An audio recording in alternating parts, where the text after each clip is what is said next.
be able to come in a position to broker that peace deal, is what he calls it. Huh. Wait, this is what he's concerned about. He wants to be president. Yeah, so the question is, butt-face discussed various ways from people from different backgrounds could come together. He's willing to eat the chicken and bring peace and harmony between Chick-fil-A and the LGBT community. I don't know. I guess that's on top of his list for presidential problems. Yeah, I'm glad that he's going to take care of that, because I have been losing sleep, wondering. You know, I lose sleep when I try to go to Chick-fil-A on Sundays if I'm down in the Carmel, Indianapolis area, and they're closed. That's a bummer. It is a bummer. But it's now great. Is Butt Sniffer going to get that taken care of too? I don't know. Well, if he's going to want to make a radical change, wouldn't that be something he should consider? We've seen headlines like this before where I can't remember where it was based out of, but was it a year or two ago where somebody made a big stink about I guess it was a Christian cake baker or something like that, where she refused to make a cake for a same-sex marriage, and then of course people were up in arms about that. For the record, Joe and I have zero issues with no matter which side of the fence you sit on, whether you're don't give a crap, you're straight or homosexual. I've got friends that are homosexual. They're great people. I don't care. Whatever floats your boat, right? So, but don't throw your politics into it. It's ridiculous. So. Moving on from that, we've got, this is based out of St. Lucie County. I have no idea where that is. Maybe Florida? Hippie, Florida. Possibly. This will be good. Man arrested after a traffic crash explained that fake urine found in his vehicle was for role play purposes, and that he and his wife enjoy, according to a probable cause affidavit. 29-year-old Andrew Hartman gave the explanation to St. Lucie County Sheriff's investigators after a March 12th crash at Kings Highway and Angle Road. Investigators say Hartman lost control while turning into southbound Kings Highway and crashed into a stationary semi-tractor trailer. Hartman declined medical attention on scene. Officials observed the driver to have constricted pupils and believed he may be intoxicated. Hartman participated in field sobriety tests and was arrested on a charge of DUI with property damage. In his vehicle, deputies found a bag of fake urine in it, it had a marking of fake urine in it, and the bag smelled of marijuana. Urine is the liquid and dissolved substances secreted by your kidneys, in case you didn't know what urine was, Joe. Okay. And stored in your bladder. Test of urine can determine whether a person has drugs in their system. Hartman's wife told deputies that Hartman was required to take a drug test at work, and she denied knowing about the fake urine. And asked why he had fake urine in his work bag, Hartman told deputies him and his wife liked to role play, and that it was, in fact, a novelty item. But she said she didn't know anything about it. Well, right. It's not her fake urine. But it was their fantasy thing, right? This is what he's telling the deputies. But I don't understand what the fantasy is. What is the role play? I don't know. It sounds pretty disgusting to me. It does. Maybe Mr. Butt Sniffer would like that. Maybe he would. Maybe he can go to St. Lucie County and figure out this guy's... There's a picture of him. He's a little rough looking there. Yeah. Not sure what's going on there. Yeah, that's not good. That's first I've heard of urine being used in role play, but hey, I guess whatever, float your boat. We know what's floating his boat. Fake urine. What is fake urine? Where do you get fake urine? It didn't specify it was someone else's urine. It says fake urine. But so how do they know it's fake urine, and who would manufacture fake urine? I don't know. Is it a Ronco product? Something they sell at Christmas? Da da da da da da da. Boys and girls, wouldn't you like some fake urine for Christmas? Gross. Anyway, moving on to your all-time favorite competitor of all time. Did you see the headline about your arch nemesis Krispy Kreme in the news, Joe? No, I didn't. This came out on March 26th. The family who owns several well-known businesses, including Krispy Kreme donuts. Now, are those really donuts? I've tried a lot of competitors' donuts. I'm not a fan of theirs. I just don't think they're very good. I don't either. My wife and kids think they're the greatest thing ever, minus your donuts. There was one when we were on vacation, I guess a couple weeks ago now, that, of course, they live for that hot and fresh sign. That's what they swear up and down by that makes them good. And I just can't do it. I think they're disgusting. So. Wait, even Riley? I can't recall if Riley ate those or not. Riley. She probably didn't, because she's been pretty snotty. She's got that one donut that you make that she likes, and that's pretty much where she sticks. The Riley donut. The Riley donut. Anyway, this family owns several Krispy Kreme donuts and Panera Bread restaurants. Learned that their ancestors supported Hitler and used Russian civilians and French prisoners of war as forced laborers to work in their factory. Claims against the Ryman family were made Sunday in a 4-page report by the German tabloid Bild. I don't know if I'm saying that right or not. Blah, blah, blah. They were ashamed of it, and they thought that the crimes, obviously, all those years ago, were disgusting. Basically, it goes on to ramble on for pages, right? Quite a few pages about all this, but at the end of the day, because of what their ancestors did, they made a multi-million-dollar donation for basically the crimes their families committed. Oh. Well, I mean, that was nice. A gazillion years ago. I don't hold them responsible for that. Right. So that kind of goes back to, I don't know how old these people are that own these restaurants, I guess. But, I mean, come on. It's kind of like when, people of today are being held responsible for slavery that occurred forever ago, right? Right. It doesn't make any sense. I mean, just don't be mad at me. Yeah. Be mad at the situation. It was a terrible situation. Sucked. I didn't do it. How can you hold people responsible that weren't even remotely close to being alive when that transpired? So. Right. You might have some competition in the year 2045, Joe. A time traveler who knows who will be president in the year 2045, and he passed every single question on a lie detector test. So in these times, a lot of people are looking for a bit of guidance, which is why we're thankful that the time traveler, also known as Adam Archon, has come all the way from the year 2045 to give us a little bit of insight into what we have in store, all while hooked up to a totally legit lie detector. Ooh. Yeah. So apparently we should all be grateful that he's been here. He's willing to travel back in time. I saw a DeLorean today, by the way. Oh, well. Pretty cool. And if you join us for the jailbreak, you might see one too. Basically, he revealed to Apex TV who will be president in 2045. 2045? 2045. That's not an election year. 2044 is. I'm sorry, who will be president of the United States in the year 2045. Okay, not necessarily elected. All right. According to Adam, the future leader is described as the greatest president the country has ever seen. Oh, thank you. Claiming to be born in December of 2019, the video sees Adam being asked the question, "Do you promise that you are a time traveler?" He sincerely replied, "Yes, I am a time traveler." Some word art-esque text starts popping up on the screen, confirming that he is, in fact, a time traveler. Oh, yeah. So who are we to argue, No, I don't know. Folks behind the camera then go on to ask the time traveler a series of questions around big issues. When asked about overpopulation, if it's a big issue in 2045, Adam replies yes, that it is, but that it's because many big cities are now underwater due to rising sea levels.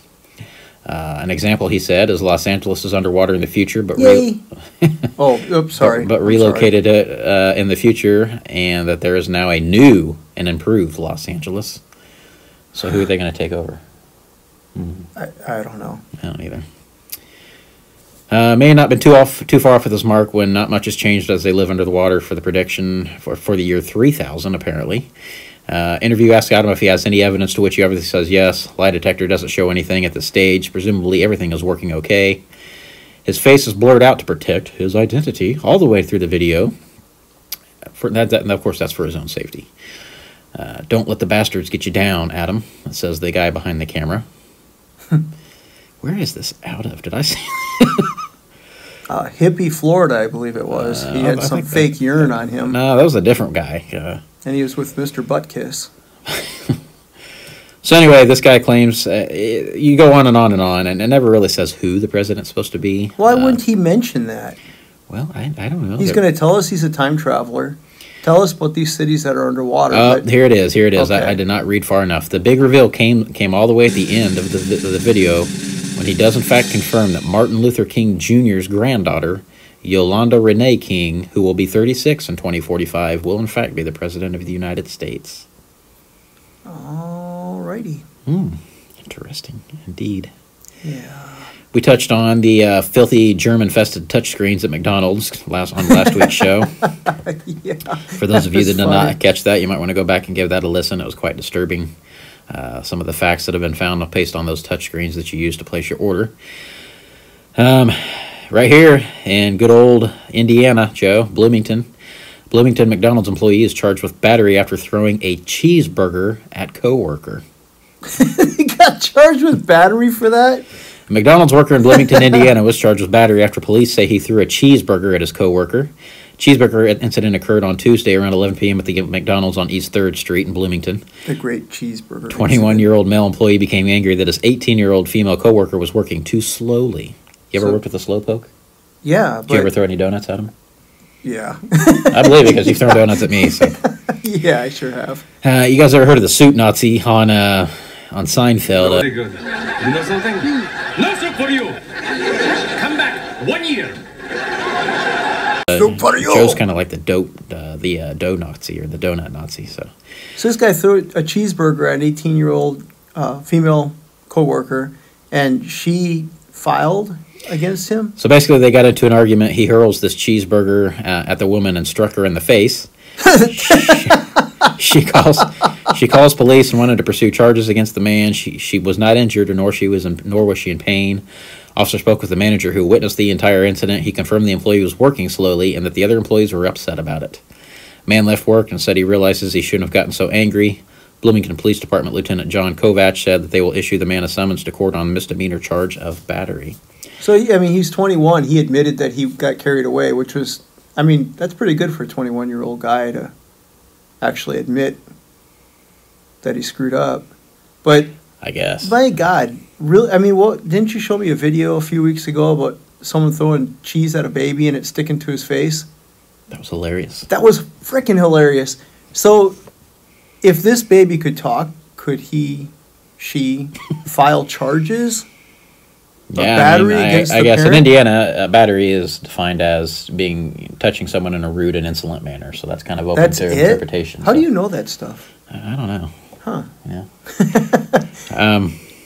Moving on from the cheeseburger battery, I won't even go that far with the food products from there, I guess. So, Batman shows up to a domestic dispute as police surround house with their guns drawn. This is out of a small Canadian town, as it was rattled for a 2-for-1 incident, with police drawing their weapons and the arrival of the Caped Crusader.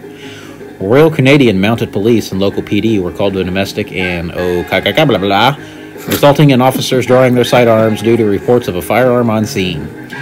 Bystander, known as Melissa Parent, was filming the scene when she saw a familiar sight. That's right, America's Caped Crusader, the Batman. Charles County Sheriff's Office said all they know is the police had a section of Pandozy blocked off and had their guns drawn. All of a sudden, Batman pulled up in front of us, jumped out, and ran to help before he was sent away, doing it to it being unsafe.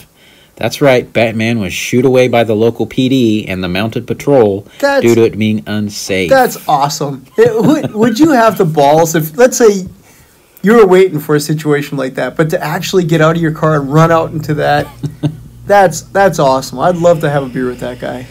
So, I was in Kokomo, which is a town about 20 minutes from us or so here, to the south, and this has been a month or so back. I was riding around town with my wife doing errands or whatever, and I was going down one of the city streets there, and all of a sudden, at the distance, I could see this kind of a shadowy figure running, and I didn't think a whole lot about it. As I got a little bit closer, I'm thinking, what in the hell am I looking at?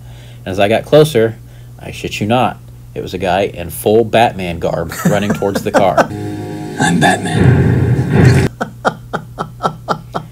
So apparently this guy, there was an article about him in one of the papers there in Kokomo that I guess this is his thing. He does his jogging. He likes to jog, but he does it in full Batman gear to, I guess, get a rise out of the public.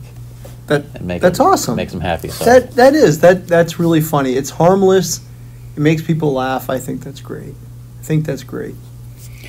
Yeah, it's cool. I think it'd be a little toasty because I'm not kidding. He was in the full Batman uniform, mask, cape, everything. Well, a month ago, it was cooler out though. That's true. I don't know what he's going to do in the summer. Maybe he needs to dress like Robin instead. I don't know. I don't know. Or Baby Huey. Doesn't he just wear a diaper? Yeah, I don't know. So good for that guy.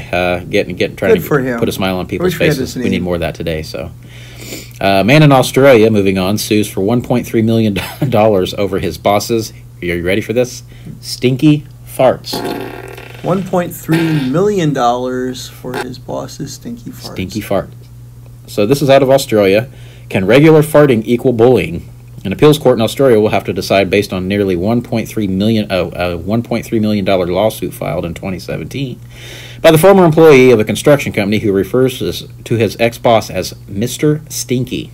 Mr. Stinky. David Hinkst, a 56-year-old former engineer of Melbourne's construction engineering, says his supervisor, Greg Short, would enter his small windowless office to fart 5 or 6 times a day as part of a larger conspiracy to terminate his employment, according to the Washington Post. Before Hinkst was eventually laid off, he would be sitting with his face to the wall, and his boss would come into the room, fart behind him, and walk away. He eventually sprayed deodorant at his superior to try and dissipate the smell. Did it once or twice. Charged him with battery? Well, we're getting there. He said if he farted on or near Hinkst, it was not with bad intentions, according to the boss. Court also heard of an alleged phone calls in which Short called Hinkst an idiot, per the BBC, but ultimately Justice Rita Zammit dismissed the suit last April, noting that there was some inappropriate behavior in the office, including passing wind. Man, I haven't heard that term in... Passing wind. Passing wind. So he called the accuser an idiot? Mm-hmm. He is an idiot. Well, that's open to interpretation, I guess.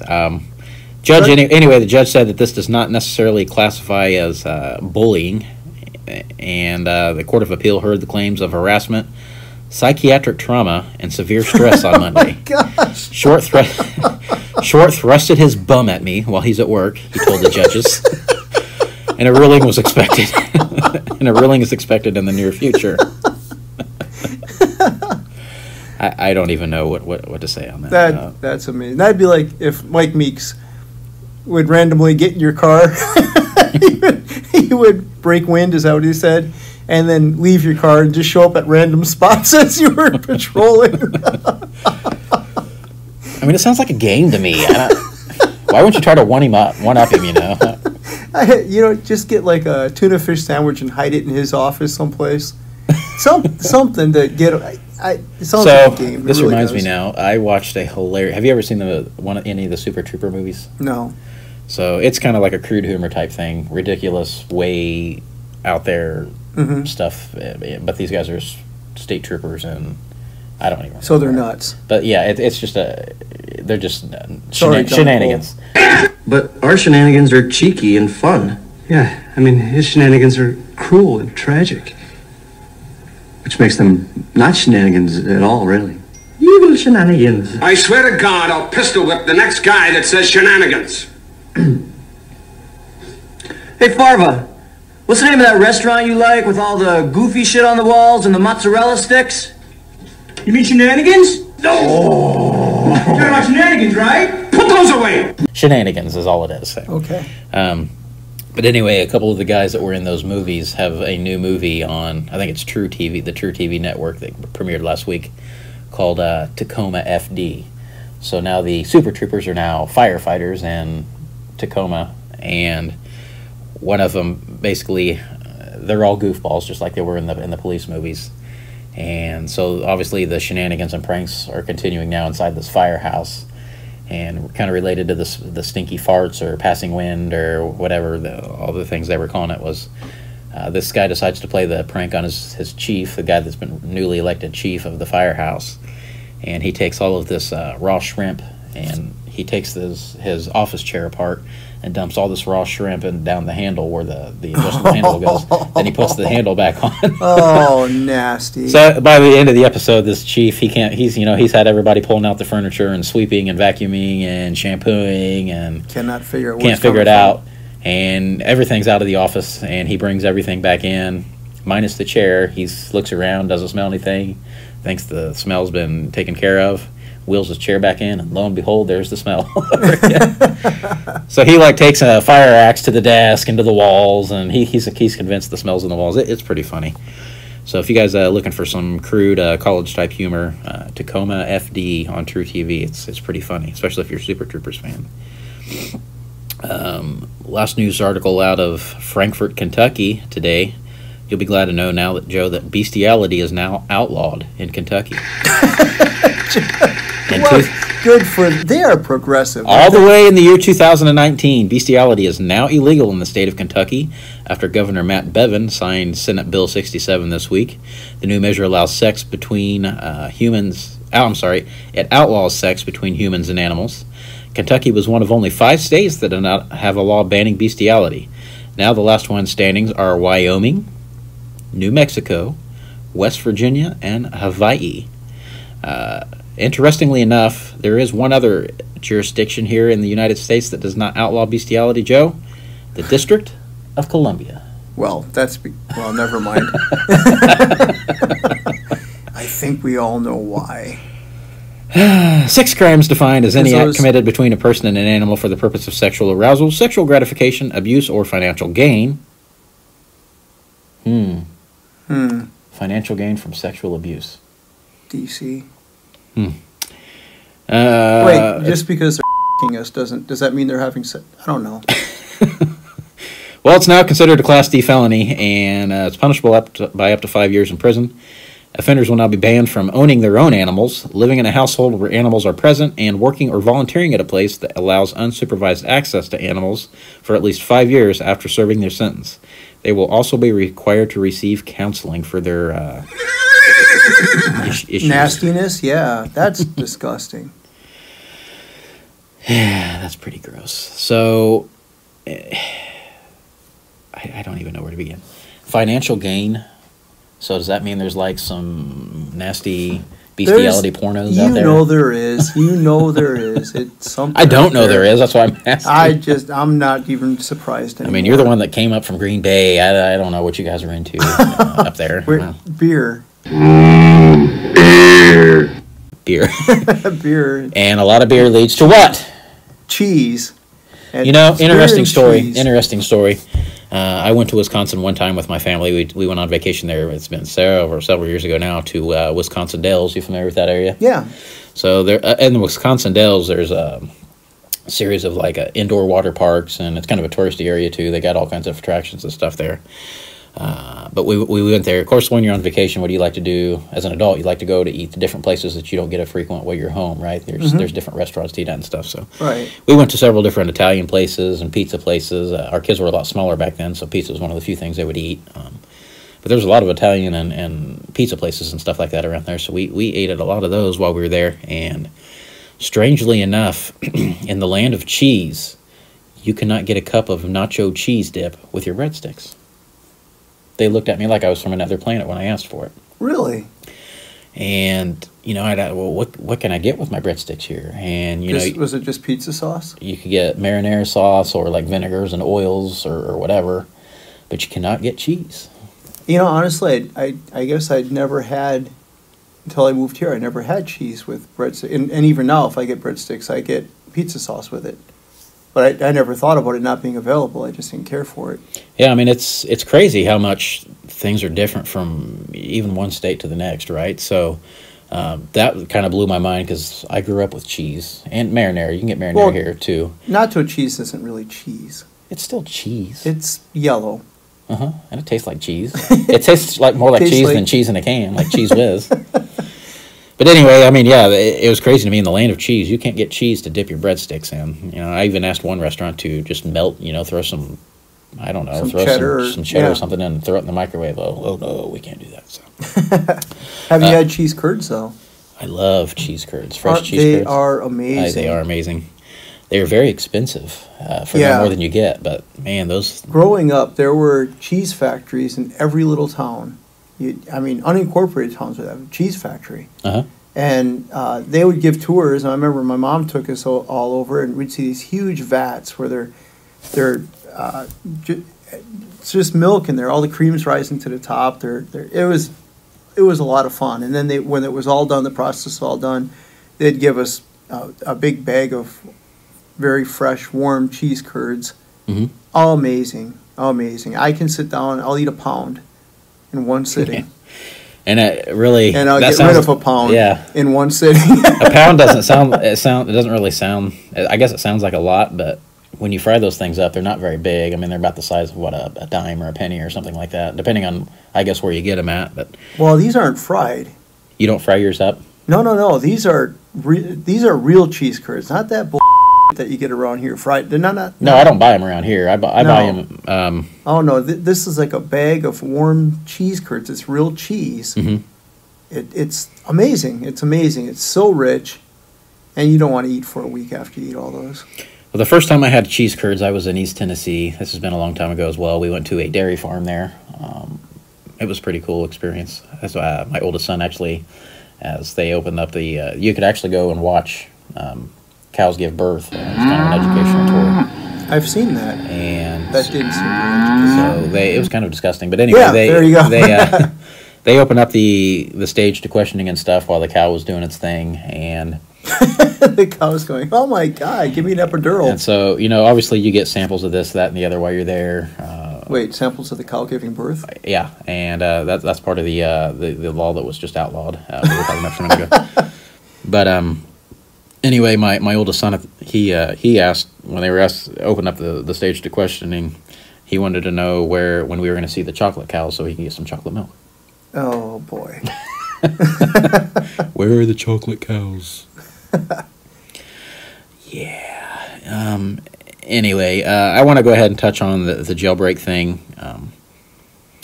So for those of you, I guess we talked about this probably on our very first episode, kind of how you and I kind of became closer friends and got to where we are today. We are doing a jailbreak fundraiser for our department. Last year, it benefited the Honor Guard to get the Honor Guard off the program. Honor Guard program off the ground. So, it paid to outfit and uniform and get everybody trained and all that good stuff. And we killed it, didn't we? We did. We did an amazing amount. I believe I think it was over $12,000 last year. Was by leaps and bounds way more than I anticipated we'd be able to do. So it was a very pleasant experience, an awesome fundraiser for us. People had a really good time with it, so we decided to do it again this year to kind of replenish not only the Honor Guard fund, but also split that with the FOP Lodge here in Miami County and put it towards the Christmas for Kids program. So for those of you that don't know what that is, we have a Christmas for Kids program at the end of the year, every year in December, where we take kids that come from less than fortunate homes, and we try and buy them some new clothing and maybe some new toys and stuff for around Christmas time. These kids don't really have much. They don't grow up with much, and it's really humbling every year I've been doing it every year since I've been here, and it's really humbling to see how much these kids really appreciate little. I mean, you get to take the gifts in and you get to see them and all that. Is that how it works, or no? So basically, we take these kids shopping. Oh, we pick a day. I believe it's usually on a Saturday or a Sunday. We take the kids shopping. This last year we went to a Meijer in Kokomo, obviously because of the downturn for Kmart stores, right? Right. So this is the first time we've ever had to leave our area to do it. But we went to a big Meijer store and took the kids shopping. Got them clothes. Got them some, a toy or two each, and it's sad, but it's also kind of makes you feel good to be able to help these kids because you feel like you can't do enough for them. You try and buy them as many pants and underwear and socks, and I buy my kids underwear and socks like yeah, I remember getting that stuff at Christmas. You get that stuff for your Christmas or birthday, and like, Thanks, Grandma. Yeah, but these kids, it's a big deal because they don't have that stuff at home. They either don't have it or they're wearing stuff that's worn out, hand-me-downs that's got holes and rips and tears, and there's nothing worse than hand-me-down underwear. And so to them, it's a really big deal to have stuff like that. So it's humbling, and it's a great thing to see. So anyway, yeah. So this fundraiser takes place on April 11th, which is next Thursday. So we have about the same amount of participants as we did last year.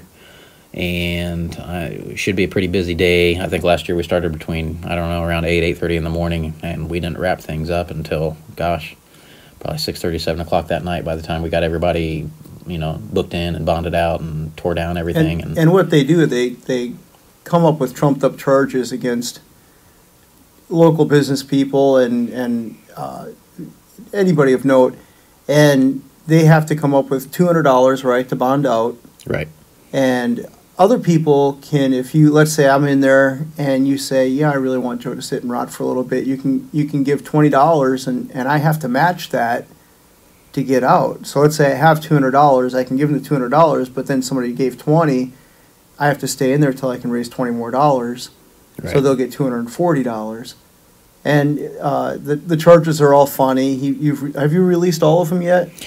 No. So basically what we're doing on our social media is we're releasing these promo videos more or less. So we release 3 to 4 of the wanted posters a day during the normal work week. So Monday through Friday, you're getting those.